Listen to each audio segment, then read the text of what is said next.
Good morning students. Siddhi Hindi Vidyalaya के इस online classes में आपका हार्दिक स्वागत है। अब बच्चों यहाँ पे 11वीं वाले बच्चों यहाँ पे हमारा ये जो पाठ चल रहा है जामुन का पेड़। अब जामुन का पेड़ ये जो हमारा लेसन है, इस लेसन में हमने क्या देखा यहाँ पे कि एक विभाग के अध्यक्ष यानी व्यापार विभाग के जो क्षेत्र है उसके ऑफिस के जो गार्डन है उसमें एक पेड़ आया था जामुन का। वो पेड़ तेज़ आंधी और तूफान में गिर जाता है और जब वो गिरता है तब तो उसके नीचे एक इंसान दब जाता है। वो इंसान साहित्यकार होता है, बहुत बड़ा कवि शायर होता है। अब वो इंसान दबा हुआ है तो एक इंसान होने के नाते बच्चों हमारी जिम्मेदारी क्या होती है, उस पेड़ के नीचे दबे हुए इंसान को निकालना। लेकिन लोग जो वहाँ पे जो ऊपरी अधिकारी हैं वो क्या करते हैं, फाइल बनाते हैं और एक दूसरे के ऊपर ये काम थोपते रहते हैं। हार्टिकल्चर डिपार्टमेंट में जाता है ना, कृषि विभाग में जाता है ना, मेडिकल ऑफिस में जाते हैं ना, इस तरह से अलग अलग क्षेत्र में जाते हैं। उनकी जिम्मेदारी क्या होती है, पेड़ को काट कर उस इंसान को निकाला जाए, क्योंकि पहले से ही वो पेड़ गिर चुका है। तो अब उस काट कर एक इंसान की जान बचाने में क्या दिक्कत हो सकती है। उस इंसान के प्रति जो एक चपरासी वहाँ पे था उसको बहुत दया आती थी। वो दिन रात उसके पास खाना लेकर जाता था। अब जिस समय यहाँ पे प्रधानमंत्री के पास वो फाइल जाती है, शाम को 5 बजे ये फाइल, 5वें दिन शाम के करीबन 5 बजे ये निर्णय होता है। प्रधानमंत्री कहते हैं कि पेड़ को काटकर उस इंसान को बाहर निकाला जाए और उस इंसान के पीछे जो भी मेहनत लगेगी उसके लिए वो स्वयं खुद उसमें अपना योगदान देंगे। अब यहाँ पे जो चपरासी है ये खुशखबरी सुनाने के लिए वो पेड़ के नीचे दबे हुए इंसान के पास आता है। तो उसने क्या पाया, करीबन यहाँ तक हमने देखा था, मगर कवि का हाथ ठंडा था, आँखों की पुतलियाँ निर्जीव और चींटियों की एक लंबी बात उसके मुंह में जा रही थी। उसके जीवन की फाइल भी पूर्ण हो चुकी थी। मतलब बच्चों इससे स्पष्ट हो गया कि जब सही मायने में देखा जाए तो पेड़ को काट कर उस इंसान को बाहर निकालना ये तय किया गया। तब ये खुशखबरी उस इंसान को सुनाने के लिए जब चपरासी गया तो वो इंसान मर चुका था। अब यहाँ पे एक हास्यत भी है इसमें, क्योंकि तरह तरह के सेक्रेटरी इकट्ठे होते हैं, एक विभाग से दूसरे विभाग में जाती है फाइल। ये वैसे देखा जाए तो एक व्यंग्य भी है, यानी कटाक्ष भी है। क्यों कटाक्ष है बच्चों, क्योंकि आपको पता होगा कि जिसका पेंशन है ना, जिसका पेंशन यहाँ पे होता है वो पेंशन बेचारों का क्लियर करते करते आधी ज़िंदगी से ऊपर हो जाती है और पेंशन क्लियर होते होते बेचारे वो बूढ़े हो जाते हैं और बूढ़े होते होते एड़िया पेंशन विभाग में जाकर अफसरों के मतलब खुशामद करते करते बेचारा वो बूढ़ा इंसान थक जाता है। वहाँ पे आखिरकार वो वहाँ पे हर रोज़ एड़िया घिस घिस के उसके चंपल भी वहाँ पे घिस जाते हैं और जो इंसान होते हैं उसको वहाँ पे न्याय भी नहीं मिल पाता है। तो ऐसी स्थिति यहाँ पे इस क्षेत्र में भी है कि इंसान जब तक जीवित रहता है तब तक उसकी वैल्यू नहीं होती, मरने के बाद ज़्यादा उसकी अहमियत होती है। यहाँ पे एक इंसान होने के नाते हर एक इंसान का यह फ़र्ज़ बनता था कि वो लोग क्या करें, इस इंसान की जान बचाए पेड़ को काट कर। लेकिन यहाँ पे वो लोग ऐसा नहीं करते हैं और इस तरह से देखते देखते उस इंसान की मृत्यु हो जाती है। अब बच्चों ये इस तरह से ये पाठ का भावार्थ है। अब उसके अभ्यास देख लेते हैं। अभ्यास में पाठ के साथ, पाठ के आसपास में जो प्रश्न है वो हमें नहीं करने हैं। पहला प्रश्न, बेचारा जामुन का पेड़ कितना फलदार था और इसकी जामुनें कितनी रसीले होती थी। इसमें 2 प्रश्न है। क, ये संवाद कहानी के किस प्रसंग में आया है। जब वो पेड़ गिर जाता है तो वो क्लर्क नहीं, सब मिलकर आपस में बातें करते हैं, तब वहाँ पे जो दूसरा क्लर्क होता है ये बात करता है।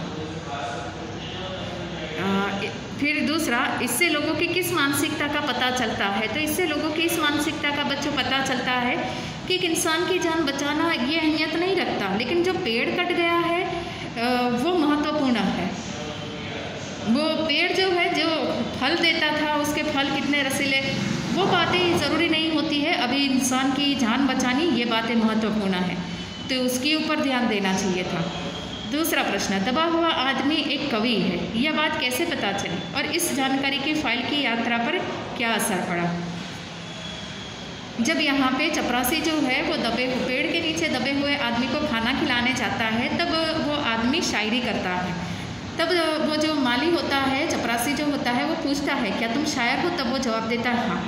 फिर वो जाकर क्लर्क को बताता है, क्लर्क जाकर सभी सेक्रेटरी को बताता है, दौड़ के सब पूरे सारे विभागों में ये चर्चा फैल जाती है। फिर कल्चरल डिपार्टमेंट में से उसके जो सेक्रेटरी होते हैं वो आते हैं और उसका इंटरव्यू लेते हैं कि आप कौन है, कोई शायर है तो आपका उपनाम क्या है। फिर उन्होंने बताया ओस। फिर उस सेक्रेटरी ने पूछा कि क्या आपने अभी ही आपका गद्य जो प्रकाशित किया वो आपने लिखा है? हाँ। फिर वो जवाब देते हैं तो फिर आपको तो हमारे मेंबर बनना चाहिए, आप इतने बड़े साहित्यकार हो और हमारे इस कल्चर विभाग के मेंबर नहीं हो, ऐसा कैसे हो सकता है। तो यहाँ पे पेड़ के नीचे दबा हुआ जो इंसान है वो कहते हैं आप पहले मुझे बाहर तो निकालो।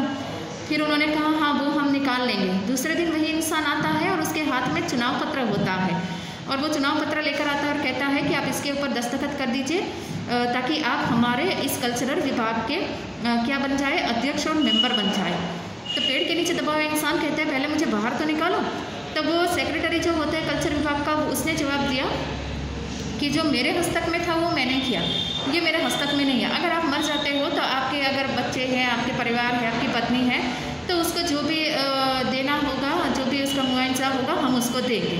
तो इस तरह से ये लोग जो है, ये लोग इस तरह से बेचारे इस इंसान को इस तरह से इसके साथ बात करते हैं और ये इंसान आखिरकार यहाँ पे जो है वो राह देखता है कब पेड़ से इसको निकालें और आखिरकार उसकी यहाँ पे मृत्यु हो जाती है।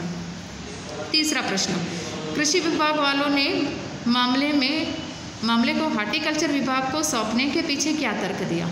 अब कृषि विभाग जो है उन्होंने हार्टिकल्चर डिपार्टमेंट को इसके लिए सौंपने का उन्होंने ऐसा सोचा, तर्क दिया, युक्ति लगाई कि हार्टिकल्चर डिपार्टमेंट मतलब ये लोग क्या करते हैं, फलों और पेड़ों के कैसे संभाल के रखा जाता है, उनके कैसे जतन किया जाता है, ये उनके अध्यक्ष में आता है।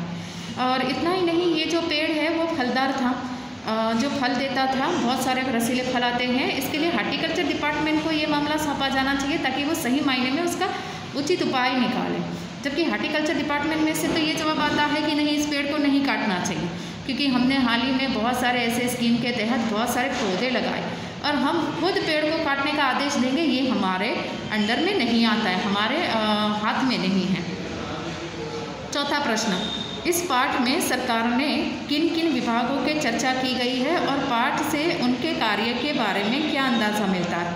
तो यहाँ पे सबसे पहले व्यापार विभाग, तो व्यापार विभाग, उसके बाद यहाँ पे कृषि विभाग, हार्टिकल्चर डिपार्टमेंट, मेडिकल विभाग है ना, फिर साहित्य विभाग, इस तरह से अलग अलग विभागों की चर्चा की गई है और उनके क्या क्या कार्य होते हैं इसका सिर्फ हमें अंदाज़ा लगाना है। व्यापार विभाग में तो यहाँ पे जैसे कि किसी की ज़मीन व्यापार के लिए जो ज़मीन खरीदता है या फिर घर खरीदता है तो उसका अपने नाम पे करवाना होता है, तो व्यापार विभाग में। कृषि विभाग में जो कृषि को लेकर जो खेती बाड़ी होती है उसको लेकर कोई समस्या, बीज किस तरह से कैसे खेती कैसे करनी है, उसमें जो लोन लेना होता है, वो सारा जो काम होता है वो कृषि विभाग में होता है।